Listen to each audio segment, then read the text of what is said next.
दे। जय माँ दुर्गे, जय माँ भवानी, जय जगत जननी। आज की स्त्रियों को अष्टभुजा नहीं, अष्ट साहस चाहिए। नवरात्रि का समय है, घर घर में दीप जलते हैं, आरतियां गूंजती हैं, पंडालों में माँ दुर्गा सिंह पर आरूढ़ दिखाई देती हैं। अष्टभुजा, हर हाथ में एक शस्त्र। यह दृश्य केवल पूजा का नहीं, एक आह्वान का दृश्य है, पर हम इसे अक्सर केवल सजावट समझ लेते हैं। दुर्गा की 8 भुजाएं हमें कहती है, शक्ति केवल हाथ जोड़कर आशीर्वाद देने का नाम नहीं है, यह अन्याय को चुनौती देने का साहस है।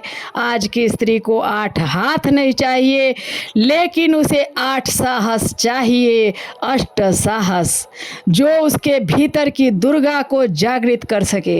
दुर्गा के हाथों में थामे हुए ये शस्त्र केवल लोहे इस्पात के औजार नहीं, हमारे भीतर की आवाज़ है।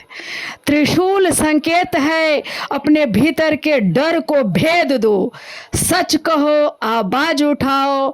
चक्र घूमता है और कहता है, समय को अपने हाथ में लो, अपने फैसले खुद लो। गदा गरजती है, डर पर प्रहार करो, चुप्पी तोड़ो। तलवार चमकती है, उन रिश्तों को काट दो जो तुम्हें तोड़ते हैं। धनुषवान तनते हैं, लक्ष्य साधो और विचलित मत हो। खड्ग फुसफुसाता है, पुरानी जंजीरों को तोड़ दो जो तुम्हें पीछे बांधती है। शंख गूंजता है, अपनी उपस्थिति की घोषणा करो, अपने होने पर गर्व करो। और कमल मुस्कुराता है, खुद से प्रेम करना मत भूलो, अपनी पवित्रता अपने भीतर बचाए रखो। ये सब मिलकर हमें याद दिलाते हैं कि दुर्गा केवल मंदिर की मूर्ति नहीं, वह हमारे भीतर की जागृत शक्ति है।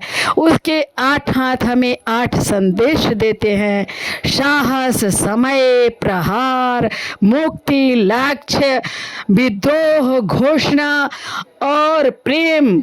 नवरात्रि हमें यही सिखाती है कि जीवन की असली पूजा तब है जब हम इन 8 संदेशों को अपने भीतर जगा लें और अपने भीतर जीवन के सिंह पर सवार हो जाए।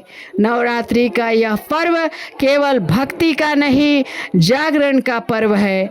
देवी की आरती का अर्थ है अपने भीतर के इन 8 साहसों को जगाना। दुर्गा के सिंह पर आरूढ़ होने का अर्थ है अपने जीवन की लगाम अपने हाथ में लेना। हम हर साल महिषासुर का वध देखते हैं, लेकिन असली महिषासुर हमारे भीतर बैठा है, चुप्पी का, डर का, समझौते का। जिस दिन स्त्री अपने अष्ट साहस के साथ खड़ी होगी, उसी दिन यह महिषासुर मरेगा।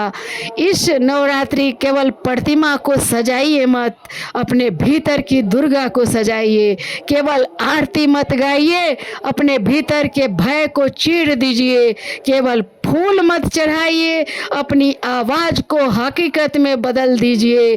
क्योंकि समाज को अष्टभुजा वाली देवी नहीं चाहिए, उसे अष्ट साहस वाली स्त्रियां चाहिए। वही समाज की सबसे बड़ी पूंजी है। जय माता दी।